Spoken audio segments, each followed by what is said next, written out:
नमस्कार दोस्तों, मेरा नाम है दिव्या। स्वागत है आपका मेरे यूट्यूब चैनल पे। गाइज, आज की इस वीडियो में हम बात करने वाले हैं रीट लेवल वन के सीडीपी यानी बाल विकास, रीट लेवल 1 के बाल विकास सब्जेक्ट के क्वेश्चंस को हम सोल्व करने वाले हैं। तो फटाफट से हम सोल्व करेंगे। बात करते हैं आपके सबसे पहले फर्स्ट क्वेश्चन की।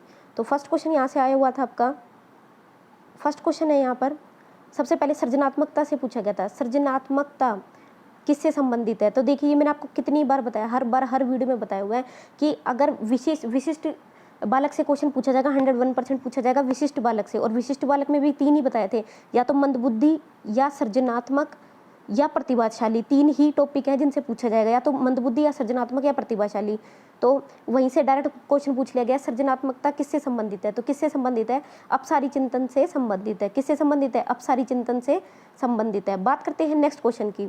सेकंड क्वेश्चन है अध्यापक की भूमिका। अब देखो, ये भी मैंने आपको उस दिन बता दिया था कि RTE से कौन सा क्वेश्चन पूछा जाएगा? रोल ऑफ टीचर, यानी टीचर की क्या भूमिका होती है, टीचर का क्या रोल होता है, वो पूछा जाएगा।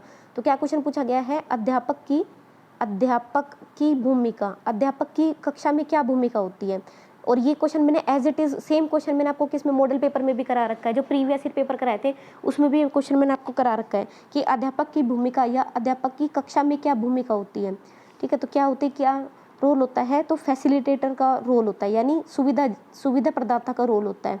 क्या रोल होता है? सुविधा प्रदाता का। उसमें मैंने आपको तीनों फैक्टर बताए हुए थे। ठीक है, अगर आपका कल पेपर है तो आप ध्यान से देख सकते हैं, या आंसर की अगर आप देख रहे हैं तो भी आप इसको ढंग से समझ सकते हैं कि इसमें 3 तरह के रोल होते हैं। एक होता है इसमें जो मध्यस्थ चर होता है, वो क्या होता है? जो टीचिंग मटेरियल वगैरह होते हैं वो सारे आपके मध्यस्थ चर होते हैं, यानी शिक्षण अधिगम प्रक्रिया वाले जो पार्ट होते हैं, शिक्षण सहायक सामग्री जो होती है वो मध्यस्थ होती है।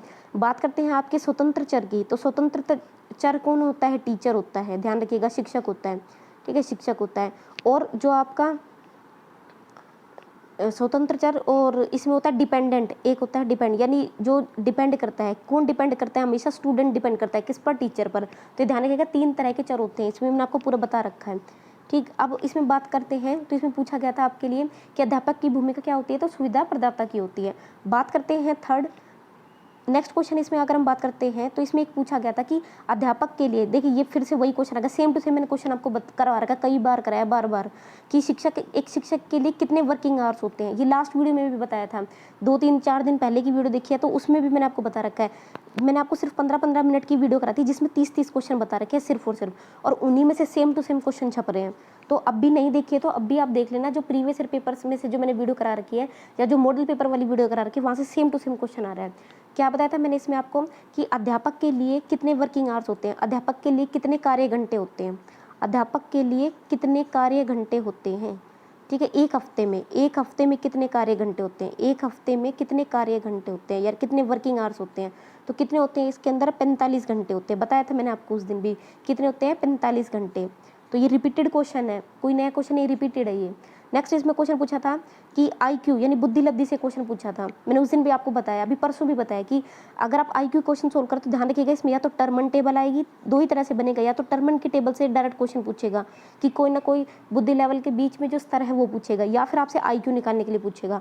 तो 2 ही बताए थे, दोनों से पूछा गया। क्या पूछा गया है कि बुद्धि लब्धि यानी IQ।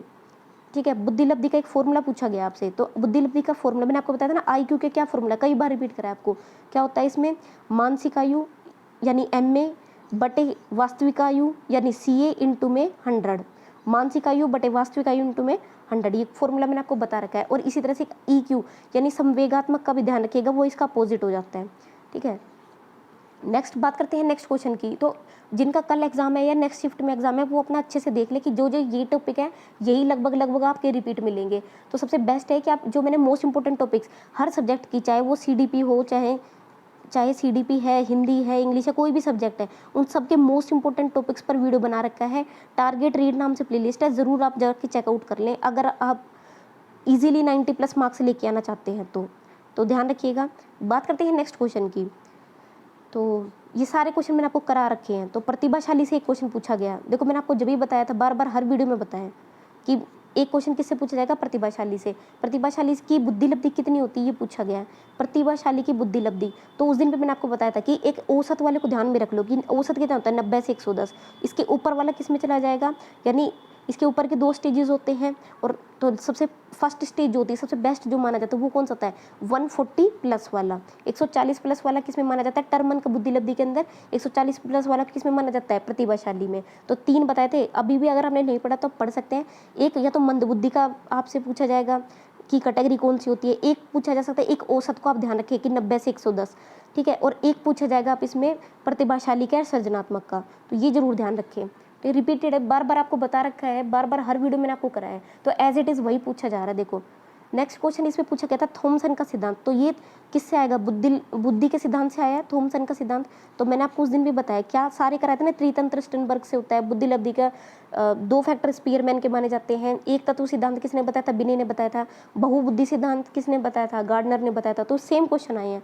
अब थॉमसन का सिद्धांत पूछा गया है, तो मैंने आपको बता रखा है कि सिर्फ आपको सिद्धांत और उनके नाम याद करके जाने हैं। तो थॉमसन ने कौन सा सिद्धांत दिया था, प्रतिदर्श का सिद्धांत दिया था। कौन सा सिद्धांत दिया, प्रतिदर्श का सिद्धांत। तो इसमें तो अगर आपको नहीं भी आता हो तो आप ऑप्शन डिलीटिंग मेथड भी यूज़ कर सकते हैं, तो वहाँ देख लिया करो उस तरह से। नेक्स्ट बात करते हैं इसमें RTE 2009। RTE 2009 से फिर क्वेश्चन आया। RTE 2009 कब लागू, मैंने आपको बता रखा है, और अब भी अगर आपने नहीं पढ़ा तो पढ़ ले कि RTE से क्वेश्चन पूछेगा और NCF से क्वेश्चन पूछेगा, ठीक है। RTE से पूछेगा और NCF से। तो RTE 2009 से पूछा है, RTE 2009 कब लागू किया गया था। तो RTE 2009 कब लागू हुआ, 1 अप्रैल 2000, बना तो ये 2009 में था, लेकिन लागू कब हुआ, 1 अप्रैल 2010 से। कब लागू हुआ, 1 अप्रैल 2010 से। ये मोस्ट इंपॉर्टेंट टॉपिक वाली वीडियो में एज इट इज़ बता रखा है। बात करते हैं नेक्स्ट, प्रक्षेपी परीक्षण। प्रक्षेपी परीक्षण, ठीक है, प्रक्षेपी परीक्षण यानी प्रोजेक्टिव टेस्ट। अब देखो CDP वाली में एज इट इज़ बता रखा है कि प्रोजेक्टिव टेस्ट में कौन से पूछे जाते हैं, TAT, ठीक है, और CAT child appreciation test, thematic appreciation test. इनसे बिल्कुल बेसिक क्वेश्चन पूछा गया है कि जो प्रोजेक्टिव परीक्षण होता है वो कौन सा कौन इसके उदाहरण है। तो TAT यानी थीमेटिक अप्रिसिएशन टेस्ट इसका उदाहरण है। बात करते हैं नेक्स्ट, विकास होता है। देखो कितनी बार बताया, परसों भी बताया, बार बार हर वीडियो में बताया, विकास होता है। विकास किसका परिणाम होता है भाई, बता रखा है आपको बार बार कि वंशानुक्रम और वातावरण का मल्टीप्लिकेशन होता है, यानी वंशानुक्रम और वातावरण दोनों का मिक्स परिणाम होता है, कौन, विकास। बात करते हैं नेक्स्ट क्वेश्चन की। तो नेक्स्ट क्वेश्चन यहाँ पर पूछा गया था एक आपसे, पुनर्बनल का सिद्धांत, ठीक है। इसके बारे में कुछ मतलब कुछ क्लियर नहीं है, कुछ तो कह रहे हैं इसमें डेफिनेशन जैसा कुछ पूछा गया है, ठीक है। तो अभी इसका थोड़ा सा क्लियर नहीं हो रहा है, बाकी हम देख लेते हैं इस क्वेश्चन को। तो पुनर्बलन के सिद्धांत से क्वेश्चन पूछा गया था, पुनर्बलन के सिद्धांत से क्वेश्चन है। तो ध्यान रखिएगा, पुनर्बलन का सिद्धांत किसने दिया था, हल ने दिया था। लेकिन यहाँ पर अगर हल नहीं है ऑप्शन में तो क्या टिक करेंगे आप, यहाँ पर स्किनर टिक करेंगे, ठीक है। और अगर कोई डेफिनेशन वगैरह पूछी गई है तो देख लेना उसमें, ठीक है। तो ये कुछ क्लियर नहीं था, बट इसमें बताया कि पुनर्बलन से पूछा गया, तो मैंने आपको दोनों ऑप्शन बता दिए कि अगर ये नहीं है तो ये हो जाएगा। बात करते हैं नेक्स्ट। तो एक क्वेश्चन इसमें क्रियात्मक अनुसंधान, देखो रिपीटेड है, कितनी बार हर वीडियो में बताया, क्रियात्मक अनुसंधान से जरूर पूछा जाएगा। क्रियात्मक अनुसंधान और मौलिक अनुसंधान में डिफरेंस पूछा जाएगा, या आपसे पूछा जाएगा क्रियात्मक अनुसंधान से एक फैक्ट पूछा जाएगा। तो वही यहाँ पर पूछा गया, क्रियात्मक अनुसंधान किस स्तर पर, मतलब किस तरह से कराया जाता है। तो ध्यान रखिएगा, विद्यालय के अंदर कराया जाता है और ये तत्काल अनुसंधान होता है। तो क्रियात्मक अनुसंधान से जो भी क्वेश्चन पूछा गया है तो मैंने आपको बता दिया, यहाँ पर या तो फैक्ट पूछेगा कि किसने दिया था, ये पूछेगा, ठीक है, कब दिया था, और किस में कराया जाता है, तो विद्यालय में कराया जाता है, तात्कालिक होता है, ठीक है, इंस्टेंट इसमें रिजल्ट के लिए, और इसमें बार बार जो चेंजेस हैं वो चलते रहते हैं विद्यालय स्तर पर, ठीक है, चेंजेस चलते रहते हैं। जबकि मौलिक अनुसंधान क्या होता है, अच्छा एक चीज़ इसमें और, एक स्टार मार्क करके मैंने उस दिन बताया था कि कौन सी चीज़ को इंक्लूड नहीं किया जाता है। तो इसके अंदर कभी भी सिद्धांत निर्माण नहीं आता, ध्यान रखिएगा, इसके अंदर कभी भी सिद्धांत को निर्माण करना नहीं होता, ठीक है। क्रियात्मक के अंदर क्या नहीं होता, सिद्धांत को निर्माण करना। सिद्धांत का निर्माण कहाँ आता है, मौलिक में। तो ये मैंने आपको बता रखा है कई बार।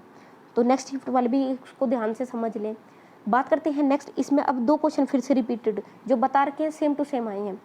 IQ बता रखा था एक तो, ठीक है। अब ये देखिए यहाँ पर एक क्वेश्चन आया है सेम टू सेम, मैंने आपको उस दिन मॉडल पेपर वाले में कराया था, अगर आपने देखा होगा तो, कि IQ से क्वेश्चन आया था कि IQ दे रखी है आपको 75, ठीक है, और मानसिक आयु आपको क्या करनी है, फाइंड आउट करनी है, और वास्तविक आयु कितनी दे रखी है आपको, 16।